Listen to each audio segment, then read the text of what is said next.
بسم اللہ الرحمن الرحیم۔ السلام علیکم۔ رمضان المبارک میں غامدی صاحب کے ساتھ نشریات کا ایک خصوصی سلسلہ لے کر حاضر خدمت ہیں۔ آغاز کرتے ہیں حزب صاحب کا سے تشریف فرمائیں جناب جاوید احمد غامدی صاحب۔ السلام علیکم غامدی صاحب۔ وعلیکم السلام۔ آپ سے بہت شکریہ آپ کے وقت کا۔ اس رمضان ہماری یہ کوشش ہے کہ قرآن مجید، احادیث مبارکہ اور آپ لوگوں کے قلوب و اذہان میں پیدا ہونے والے سوالات غامدی صاحب کی خدمت میں رکھیں اور روزانہ کی بنیاد پر ان سے استفادہ کریں۔ غامدی صاحب، آج جس قرآن مجید کے موضوع کا میں نے انتخاب کیا ہے وہ ذکر کثیر ہے۔ میرے سامنے سورہ آل عمران کی چند آیات ہیں، ان کا ترجمہ میں پڑھ دیتا ہوں۔ ارشاد فرمایا، یہ عقل کے اندھے ہیں، اس لیے پیغمبر پر ایمان کے لیے نشانی مانگتے ہیں، ورنہ حقیقت یہ ہے کہ زمین و آسمان کے بنانے میں اور دن اور رات کے باری باری آنے میں ان لوگوں کے لیے بہت سی نشانیاں ہیں جو بصیرت والے ہیں، ان کے لیے جو کھڑے اور بیٹھے اور اپنے پہلوؤں پر لیٹے ہوئے ہر حال میں خدا کو یاد کرتے اور زمین و آسمان کی خلقت پہ غور کرتے رہتے ہیں۔ ان کی دعا یہ ہوتی ہے کہ پروردگار، تو نے سب بے مقصد نہیں بنایا، تو اس سے پاک ہے کہ مقصد کے بغیر کوئی کام کرے، سو ہم کو دوزخ کے عذاب سے بچا لے۔ غامدی صاحب نے انہی آیات کی تفسیر کی، توضیح بھی کی ہے اور لکھتے ہیں، اس سے معلوم ہوا کہ قرآن کے نزدیک اہل عقل اور ارباب بصیرت وہی ہیں جو اس کارخانہ ہستی پر غور کر کے خدا اور آخرت کے ذکر و فکر تک رہنمائی حاصل کریں۔ نیز یہ بات بھی معلوم ہوئی کہ اللہ کا ذکر ہر حال میں مطلوب ہے، اور جس طرح یہ ذکر مطلوب ہے اسی طرح فکر بھی مطلوب ہے، اس لیے کہ آخرت کا یقین اسی فکر سے حاصل ہوتا ہے۔ یہ نہ ہو تو ذکر محض زبان کا ایک شغل بن کر رہ جاتا ہے، اس سے زیادہ اس کی کوئی حیثیت نہیں ہوتی۔ ان آیتوں میں قرآن نے کمال بلاغت کے ساتھ واضح کر دیا ہے کہ جو سچے ارباب بصیرت خدا کو یاد رکھتے اور زمین و آسمان کی خلقت پر غور کرتے رہتے ہیں، ان کا یہ ذکر و فکر کس طرح انہیں صحیح نتائج تک پہنچا دیتا ہے۔ ذکر کثیر، ہم سب قرآن مجید کا ہم سے یہ مطالبہ ہے کہ دنیا کے اندر انسان کو بھیجا ہے، آفاق و انفس کی نشانیاں ہیں، اس کی فطرت کے حاصلات بھی اس کو یہ بتاتے ہیں، اور علم و عقل کے استنباط و نتائج بھی کہ ہم مخلوق ہیں، بنائے گئے ہیں، ہمارا کوئی خالق ہونا چاہیے۔ اگر کوئی خالق ہے تو اب یہ اخلاقیات کا تقاضا ہے کہ اس کے ساتھ ہم اپنے جذبے کا، شکر کا اظہار کریں۔ اگر یہ اظہار نہیں ہوتا اور ہم محض زبانی طور پر کسی بھی الہامی روایت سے وابستہ ہیں تو پھر اس کی حقیقت اللہ کی نظر میں کیا ہے؟ یہ دین تو ایک شعوری فیصلے کا نام ہے۔ کسی روایت سے وابستہ ہونا بعض اوقات ثقافتی یا تہذیبی پس منظر کی وجہ سے ہوتا ہے۔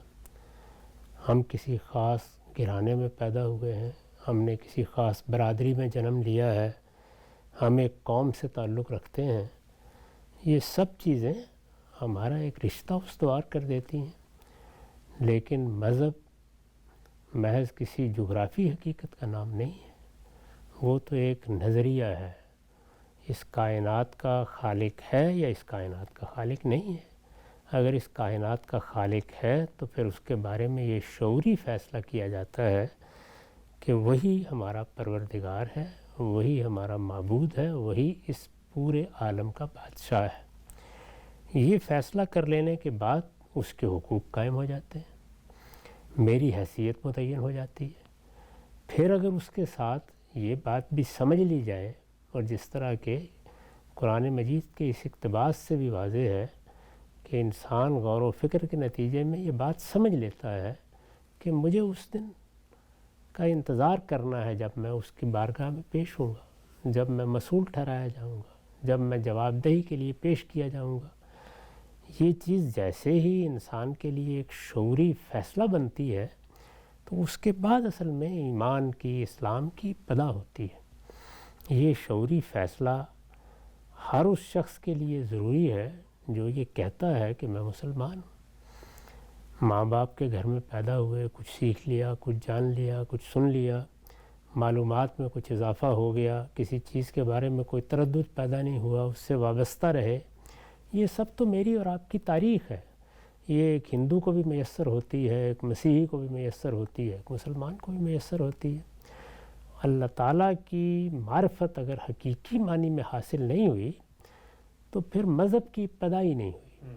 اس لیے قرآن مجید بار بار اس بات پر زور دیتا ہے کہ تمہیں جو صلاحیت اللہ نے بخشی ہے، تم چیزوں پہ غور کر سکتے ہو، تم وجودی حقائق کا ادراک کر سکتے ہو، تم ان سے استنباط کر کے بعض حقائق تک پہنچ سکتے ہو جو بظاہر نامعلوم یا نامحسوس ہوتے ہیں۔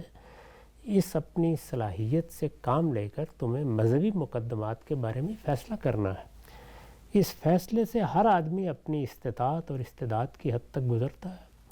تو اس لیے یہ تو بڑی ضروری بات ہے، اور اسی کے نتیجے میں وہ ذکر پیدا ہوتا ہے، یعنی خدا کی یاد ہمارے وجود کا احاطہ کرتی ہے. اور یہ یاد پھر ایک لفظ کا محض زبان پر آ جانا نہیں ہے، یا دو الفاظ کا یا ایک جملے کا، یہ تو پھر پورے وجود کا احاطہ کرے گی. یعنی ہر لحظے، ہر لمحے آدمی کو یہ احساس رہے گا کہ میں اس زمین پر کسی کا بھیجا ہوا آیا ہوں، میرے بھیجنے کا ایک مقصد ہے، اور میرے خالق نے مجھ سے کچھ چاہا ہے. وہ اس شعوری احساس کے بغیر ایک لمحے کے لیے بھی دنیا میں نہیں جیتا. اسی کو ذکر دوام سے تعبیر کیا جاتا ہے. یعنی وہ ذکر جو زبان پر بھی آ جاتا ہے بارہا، لیکن حقیقت میں میرے وجود کا وہ باطنی احساس ہے جو ایک لمحے کے لیے بھی مجھ سے جدا نہیں ہوتا. نقطہ بالکل واضح ہوا غم صاحب.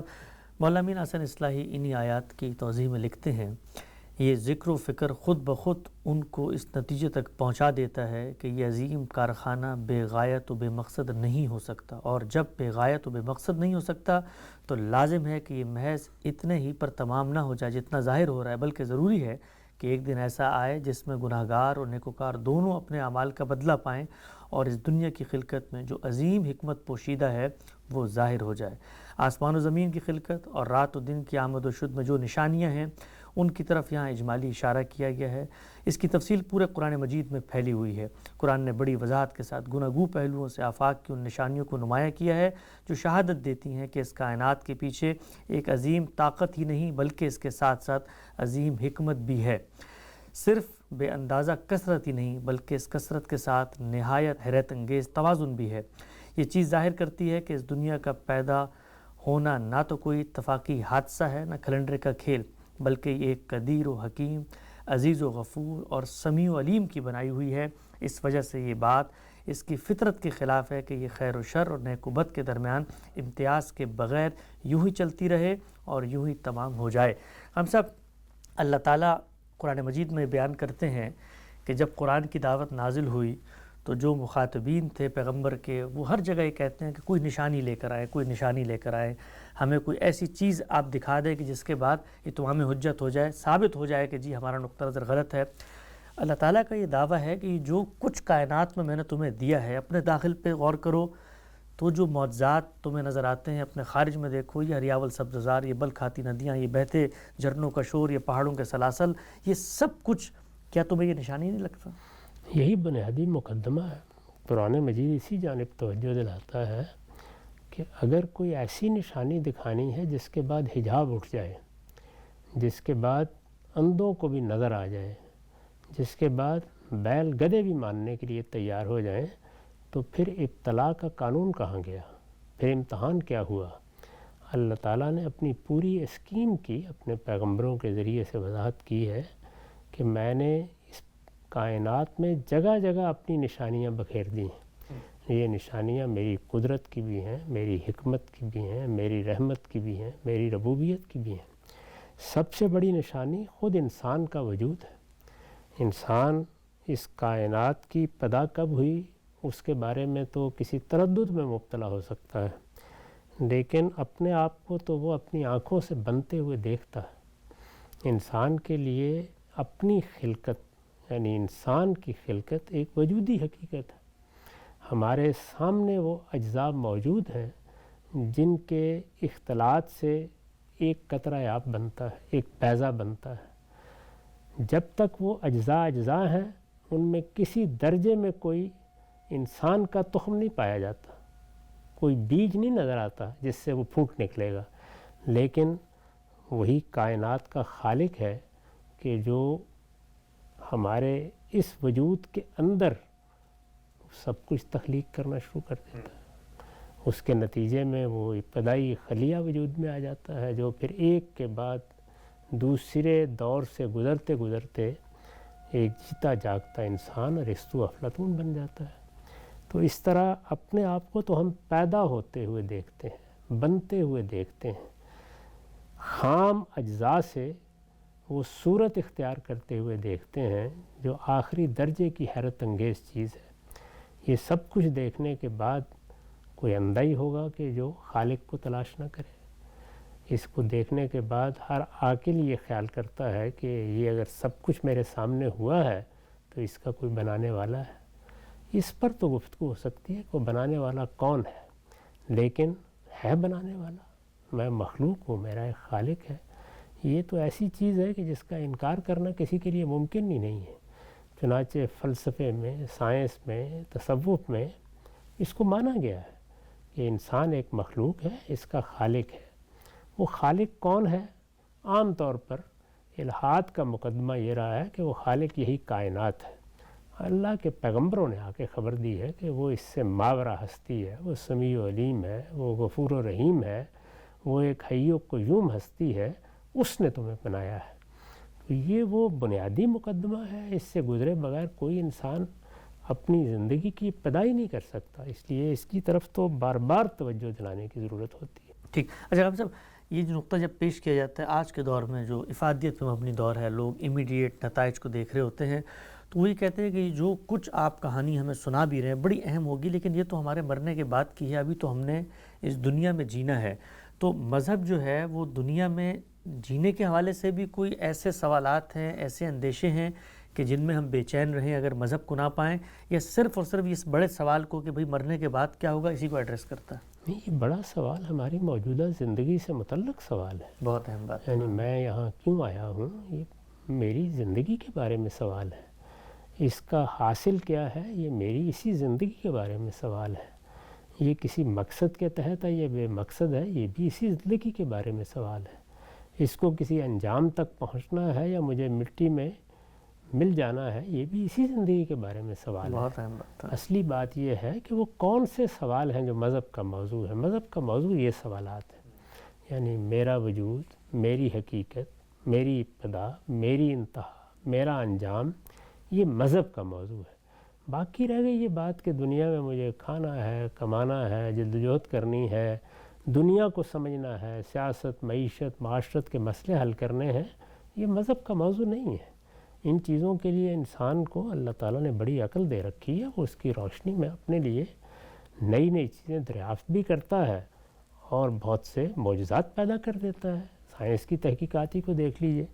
مذہب کی طرف رجوع تو ان سوالوں کے جواب کے لیے کیا جاتا ہے، اور ان سوالوں کا جواب میری اس زندگی کی ضرورت ہے، ورنہ یہ زندگی بے معنی ہو جائے گی، اس کا کوئی مقصد باقی نہیں رہے گا.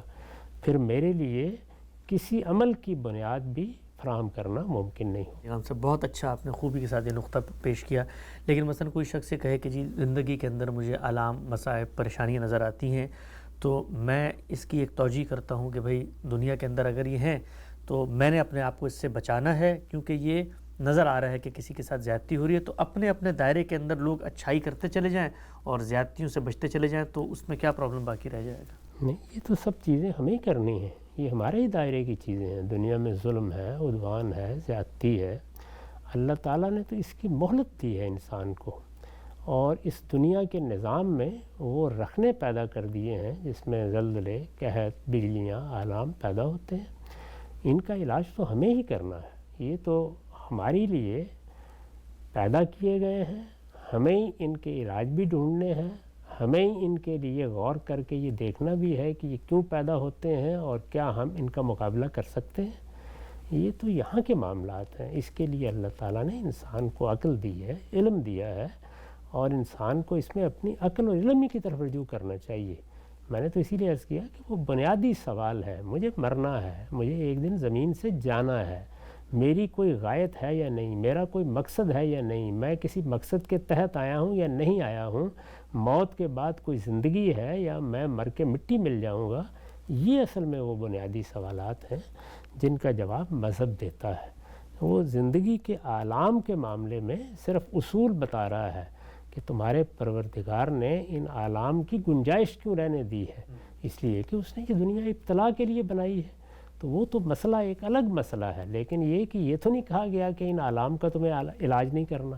بیماری آئی ہے تو کسی معالج کے پاس نہیں جانا، بھوک لگی ہے تو روٹی فراہم کرنے کی جدوجہد نہیں کرنی. وہ سب دنیاوی معاملات ہیں، وہ مجھے ہر حال میں کرنے ہیں، اور ان کے لیے عقل کی طرف رجوع کرنا ہے، علم کی طرف رجوع کرنا ہے، انسان کے تجربات کی طرف رجوع کرنا ہے. وہ سوالات جو میرے پورے وجود کی حقیقت سے متعلق ہیں وہ مذہب کا موضوع ہے۔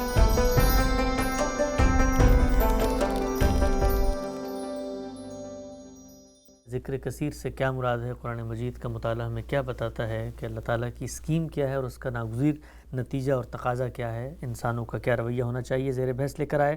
آگے بڑھاتے ہیں سلسلہ گفتگو کو۔ میرے سامنے ہمیشہ کی طرح چند روایات ہیں۔ ہم صاحب یہ روایت ہے ابو ہریرہ رضی اللہ عنہ سے، وہ فرماتے ہیں کہ رسالت محمد صلی اللہ علیہ وسلم نے فرمایا، اللہ کے 1 + 100 یعنی 99 نام ہیں، جو شخص ان کو یاد رکھے گا وہ جنت میں داخل ہوگا۔ 99 اس لیے کہ اللہ طاق ہے اور طاق کو پسند فرماتا ہے۔ ہم صاحب نے اس روایت کی توضیح میں لکھا ہے، اس سے مراد وہ نام ہیں جو اللہ تعالیٰ نے اپنی صفات کے لحاظ سے خود اپنے صحیفوں میں بیان فرمائے۔ اصل میں لفظ احصا استعمال ہوا ہے، اس سے مراد یہاں صفات الہی کا استحضار یعنی ان کے مفہوم و مدعا کو سمجھ کر ان کے مطابق اللہ تعالیٰ کا تصور اپنے دل و دماغ میں قائم رکھنا ہے۔ اس کا لازمی نتیجہ اسی تصور کی روشنی میں خدا سے متعلق ہو کر اپنے شب و روز کی تنظیم ہے۔ نبی صلی اللہ علیہ وسلم نے یہ اسی کا صلہ بیان فرمایا ہے۔ ہم سب یہ روایتوں میں اکثر ہوتا ہے، بظاہر تو مثلا روایت کے الفاظ ہیں اللہ کے 99 نام ہیں، جو ان ناموں کو یاد رکھے وہ جنت میں داخل ہو جائے گا۔ لوگ جب اس طرح سے روایتوں کو ظاہر میں دیکھتے ہیں تو بہت سارے سوالات پیدا ہوتے ہیں کہ بھائی یہ تو جنت میں جانے کا پورا کرائٹیریا ہے، دین نے بیان کیا ہے، اور تو یہ تو بڑا شارٹ کٹ سا لگتا ہے کہ آپ نے 99 نام یاد کیے۔ آپ نے اس روایت کو کھولا ہے، کیا یہ ناگزیر ہے کہ اس طریقے سے روایات میں جب کوئی بات بیان ہو اس کو پورے دین کے فریم ورک میں رکھ کے پلیس کیا جائے؟ روایات میں ہو تو اس کے لیے بھی ضروری ہے، قرآن مجید میں ہو تو اس کے لیے بھی ضروری ہے۔ فرق صرف یہ واقع ہوتا ہے کہ قرآن مجید کا اپنا سیاق و سباق ہے، تو وہاں سورہ میں بات کہاں بیان ہوئی ہے، کس پس منظر میں بیان ہوئی ہے، اس کو نظر انداز کیے بغیر اگر آپ کسی چیز کو متعین کرنا چاہیں گے تو ظاہر بات ہے کہ آپ کے سامنے حقیقت اور طریقے سے آئے گی۔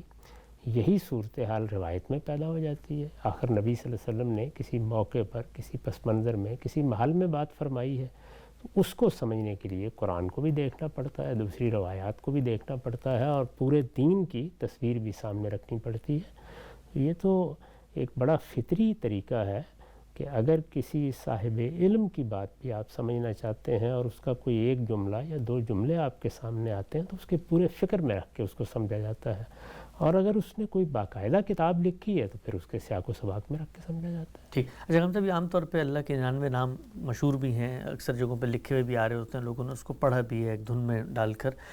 ان میں بعض ایسے نام ہیں جیسے المنتقم ہے، اللہ تعالیٰ بہترین انتقام لینے والا ہے، تو اللہ تعالیٰ کی بعض اوقات شاہ نشان نہیں لگتا کہ اللہ تعالیٰ کیسے انتقام لے سکتے ہیں، تو انسانوں کے اندر اس طرح کا رد عمل جذبات پیدا ہوتا ہے، تو ان ناموں کی کیا حقیقت ہے؟ یہ تو رد عمل کی بات نہیں ہے، اللہ تعالیٰ کے لیے فعل استعمال ہوا ہے اور یہ بتایا گیا ہے کہ وضو انتقام ہے۔ اس کا مطلب یہ ہے کہ وہ لوگ جو اس دنیا میں سرکشی اختیار کریں گے، اخلاقی حدود کو لانگ جائیں گے، جو دوسروں کے لیے ظلم و عدوان کا باعث بنیں گے، تو اللہ تعالیٰ کے آنکھیں چرا لے گا، ان سے وہ بدلہ نہیں لے گا۔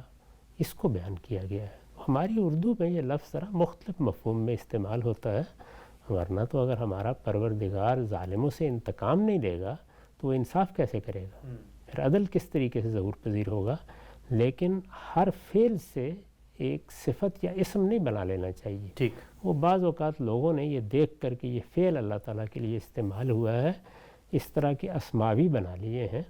اللہ تعالیٰ کے وہی اسماء اور وہی صفات بیان کرنی چاہیے جن کو صفت یا اسم کی حیثیت سے اللہ تعالیٰ نے خود بیان فرمایا ہے یا اس کے پیغمبر نے اس کی وضاحت کر دی۔ ٹھیک۔ اگر ہم سے بھی بیان کیجئے گا، اللہ تعالیٰ کی صفات مختلف صحیفوں میں بیان ہوئی، ہم نے دیکھا کہ مسیحیت کے اندر اللہ کی جو صفت رحمت ہے، اللہ کی شفقت ہے، اللہ کی بے پایاں اس امت کے اوپر کریم النفسی ہے، اس کا اظہار ملتا ہے۔ یعنی پوری کی پوری جو مذہبی پریزنٹیشن اور اورینٹیشن ہے مسیحیت کی، وہاں پر اللہ کی صرف اسی صفت کو نمایاں کیا گیا ہے۔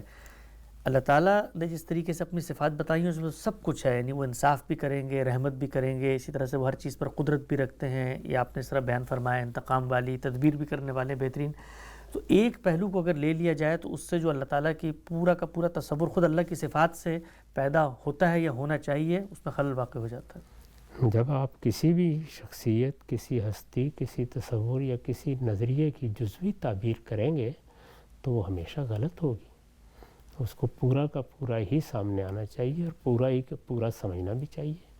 تو اس لیے یہ تو ہر شخص کے بارے میں، ہر کتاب کے بارے میں، ہر نظریے کے بارے میں صحیح ہوگا.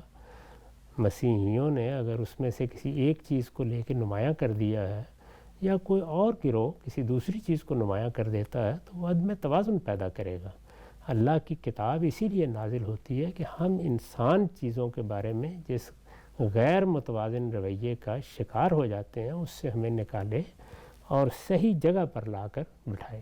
قرآن مجید نے یہی خدمت انجام دی ہے اور قیامت تک کے لیے اصل الفاظ میں اس کو اسی لیے محفوظ کیا گیا ہے تاکہ مسیحیت یا مسلمان یا یہود یا کوئی اور گروہ اپنی اپنی تعبیرات لے کر کھڑے نہ ہو جائیں اور اس طرح اللہ تعالیٰ کی صحیح معرفت سے انسانیت کو محروم نہ کر دیں. اللہ تعالیٰ کون ہے، اس کی کیا صفات ہیں، یہ ظاہر ہے کہ اسی لحاظ سے ہونی چاہیے جو فی الواقع ہیں. اور فی الواقع کیا ہے وہ نہ میرا انتخاب ہے نہ آپ کا انتخاب، وہ اللہ تعالیٰ کا اپنا بیان ہے. وہ بیان ہمارے پاس قرآن مجید کی صورت میں موجود ہے. لیکن یہاں میں یہ عرض کر دوں کہ اللہ تعالیٰ کی ان صفات کو اگر آپ تورات اور انجیل میں بھی دیکھیں گے تو وہ اسی توازن کے ساتھ بیان ہوئی ہیں. مسیحیوں نے بعد میں سینٹ پال کے زیر اثر ان کی ایک تعبیر کی ہے، ورنہ اس وقت بھی انجیل کو پڑھنے سے وہی تصویر سامنے آتی ہے جو قرآن مجید پیش کرتا ہے. نقطہ بالکل واضح ہو گیا. ایک اور روایت رکھتا ہوں. سہل بن سعد رضی اللہ عنہ کی روایت ہے، آپ صلی اللہ علیہ وسلم نے فرمایا میں اور یتیم کی کفالت کرنے والا جنت میں اس طرح ہوں گے، اپنی دونوں انگلیوں کو یعنی شہادت کی انگلی اور درمیان کی انگلی ان کو آپ نے ملا کر کچھ فاصلے پر رکھ کر لوگوں کو دکھایا. ہم سب یہ بظاہر تو بہت بہت بڑی بشارت ہے کہ اگر آپ کو اس طرح کا کام کرتے ہیں آپ پیغمبر کی مائیت آپ کو نصیب ہو سکتی ہے. لیکن عقل تو یہ کہتی ہے نا کہ پیغمبر تو جنت کے ان درجات میں ہوں گے جہاں ہم جیسے ہمہ شمہ کیسے ہو سکتے ہیں چھوٹی موٹی، لیکن اللہ تعالیٰ کے پیغمبر نے بتایا کہ بالکل ساتھ ساتھ ہوں گے ہم. یا وہ ساتھ ساتھ ہونے کا مطلب یہ ہے کہ پیغمبر کی بارگاہ میں حاضری، پیغمبر سے تعلق، پیغمبر کا مقرب ہونا، اللہ تعالیٰ کا ان نعمتوں میں شریک کر لینا جو اعلیٰ ترین درجات کے لوگوں کو ملے گی کسی نہ کسی درجے میں، یہ چیزیں میسر آ جائیں گی. تو بتانا یہ مقصود ہے کہ میرا قرب میسر ہوگا، اور وہ قرب جنت میں کس طرح سے میسر ہوگا، اس کی نوعیتیں کیا ہوں گی وہ تو اللہ تعالیٰ نے نہیں بتایا. لیکن اللہ تعالیٰ کے بندوں کو خود اللہ تعالیٰ کا قرب بھی اسی طریقے سے میسر ہوگا اور اپنے درجات کے لحاظ سے ہوگا. پیغمبر کا قرب میسر ہوگا وہ بھی اپنے درجات کے لحاظ سے ہوگا. صالحین کا قرب میسر ہوگا وہ بھی اپنے درجات کے لحاظ سے ہوگا. تو وہاں قرب اور بود کی وہ صورتیں جو ہم یہاں فرض کرتے ہیں ان سے اوپر اٹھ کے سوچنا چاہیے. ٹھیک. اچھا ہم سب یہ قرآن مجید نے بتایا بھی ہے اللہ تعالیٰ جن لوگوں پہ ایمان کرتا ہے ان کو پیغمبر، صالحین، شہداء کی مائیت میں وہاں پر شامل کر دے گا. تو یہ تو ٹھیک ہے کہ ہمارا امتحان شاید اتنا سخت نہیں ہے جتنا صحابہ کا تھا یا پیغمبروں کا تھا، لیکن یہ ہمارا انتخاب بھی نہیں ہے کہ ہم اس عہد میں پیدا ہوئے، اس عہد میں پیدا نہیں ہوئے. تو اللہ تعالیٰ نے کمال انصاف کے نتیجے کو سامنے رکھتے ہوئے نتیجے کے اعتبار سے، یعنی پرچہ تو ہر ایک کا الگ الگ ہے، امتحان الگ الگ ہے، سختی کمی بھی ہے، لیکن اگر میں نے اپنا امتحان اپنے طریقے سے پورا کر لیا تو نتیجے کے اعتبار سے جہاں پر صدیقین، شہداء پہنچ رہے ہیں وہاں پر ہم بھی پہنچ سکتے ہیں. یہی بتایا گیا ہے، بتا بھی دیا گیا ہے کہ سب سے بڑا درجہ سابقون کا ہے، اور وہ جس طرح پہلوں میں تھے اس طرح بعد والوں میں بھی ہوں گے اور قیامت تک ہوتے رہیں گے. سب کے لیے اللہ تعالیٰ نے امتحان کے مواقع بھی پیدا کیے ہیں اور بڑے درجات تک پہنچنے کی راہ بھی ہموار کی ہے.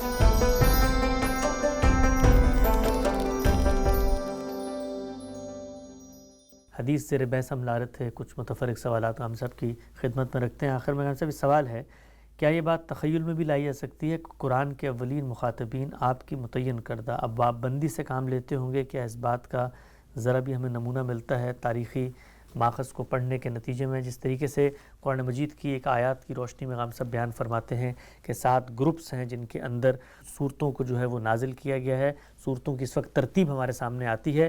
یہ کہتے ہیں کہ اس دور میں کوئی اس طرح کی بات سامنے آتی ہے؟ قرآن مجید ان کے زمانے میں نازل ہو رہا تھا اور ہم یہ جانتے ہیں کہ آخر تک نازل ہوتا رہا ہے اور آخری 2 سالوں میں اس کو ترتیب دیا گیا ہے. اس لیے جب ان کی طرف قرآن آتا تھا تو وہ پڑھتے تھے، اس پر عمل کرتے تھے، اس کے تقاضوں کو پورا کرتے تھے، انہیں ایک بڑی ذمہ داری دی گئی تھی، اس کو انجام دیتے تھے. قرآن مجید پر علمی کام تو اس کے بعد شروع ہوگا. یہ علمی کام ہے، یعنی قرآن مجید کا تجزیہ، اس کی تحلیل، اس کی ترتیب میں کیا چیزیں پوشیدہ ہیں، یہ قیامت تک اسی طرح ہوتا رہے گا. اگر علمی کام کو بھی جز میں اسی دور میں تلاش کرنا ہے تو پھر دنیا کو بھی اسی دور کے ساتھ بند ہو جانا چاہیے تھا. علمی کام ایک الگ چیز ہوتی ہے اور کسی کتاب کو پڑھ کے اس سے ہدایت حاصل کرنا ایک بالکل الگ چیز ہے. ٹھیک، بالکل بڑی اچھی بات کی ہم سے. اس اصول پہ تو لوگ یہ بھی کہہ سکتے ہیں کہ بعد میں جو سینکڑوں ہزاروں تفاسیر لکھی گئیں، کیا صحابہ اکرام کے زمانے میں یہ تفسیریں موجود تھیں، کیا اس سے واقف تھے؟ تو یہ تو ان کی ضرورت اس وقت بنتی نہیں ہے نا. ظاہر ہے کہ یہ علمی ضرورتیں نا، علمی ضرورتیں بالکل الگ ہوتی ہیں. اور کسی کتاب نے جو اس وقت کام کرنا تھا وہ تذکیر کا تھا، نصیحت کا تھا، ان کی ذمہ داریوں کو بتانے کا تھا، ان کے احوال پر تبصرے کا تھا. ان کی توجہات تو ساری اسی پر رہنی چاہیے تھی. ایک شخص کو جنگ میں اتارا گیا ہے تو اس کو اس وقت یہ دیکھنا ہے کہ مجھے کیا ہدف دیا گیا ہے اور میں اس کو کیسے پورا کروں گا. وہ اس موقع پر بیٹھ کر شرح و وضاحت کے کام نہیں کرنا شروع کر دے گا. یہ تو بعد میں شروع ہوئے اور پھر صدیوں میں ہوتے رہے ہیں. ہمارے ہاں جتنے علوم ہیں ان میں 400-500 سال لگے ہیں کہ وہ ایک باقاعدہ صورت میں سامنے آئے. یہ ہر علم میں ایسے ہی ہوتا ہے. تو بالکل واضح ہوا. ایک اور سوال ہے، نبی صلی اللہ علیہ وسلم جو لباس سے فتن کیا کرتے تھے، کیا کوئی مخصوص لباس یا ڈیزائن کا ہوتا تھا یا ویسے ہی لباس ہوتا تھا جیسے ان کے معاشرے میں اس وقت رائج تھا، جیسے عام طور پہ مہذب لوگ لباس پہنتے ہیں؟ اس طرح کی کوئی چیز نہیں ہم نے دیکھی کہ رسول اللہ نے کوئی خاص لباس اختیار کیا تھا. آپ کے معاشرے میں مہذب لوگ، شرفاء، سوسائٹی کے ذمہ دار لوگ جو لباس پہنتے تھے وہی لباس آپ بھی پہنتے تھے. ظاہر ہے ہر معاشرے میں کچھ لباس ایسے بھی ہوتے ہیں جو ذرا نوجوان پہن لیتے ہیں یا اوباش قسم کے لوگ پہنتے ہیں. تو لباس کی ان صورتوں پر جو آپ کے لیے موضوع نہیں تھے یا شرفاء کے لیے موضوع نہیں ہیں، حضور نے تنقیدیں بھی کی ہیں اور یہ کہا ہے کہ اس طرح کا لباس نہیں پہننا چاہیے. لیکن شرفاء کا لباس ہی آپ پہنتے تھے. اور آپ کو اگر کوئی دوسرا لباس پیش بھی کیا گیا اور اس کی آپ نے تعریف بھی فرمائی تو خود نہیں پہنا. خود تو ظاہر ہے آدمی جس ماحول میں پیدا ہوتا ہے اس کے لحاظ سے لباس پہنتا ہے. پہلے بھی یہی تھا، اب بھی یہی. نقطہ بالکل واضح ہو گیا. رمضان کے اندر غامدی صاحب سے استفادے کا خصوصی سلسلہ جاری ہے. وقت یہاں پہ ختم ہوتا ہے. کل دوبارہ اسی وقت انشاءاللہ حاضر خدمت ہوں گے. اب تک آپ کا بہت شکریہ.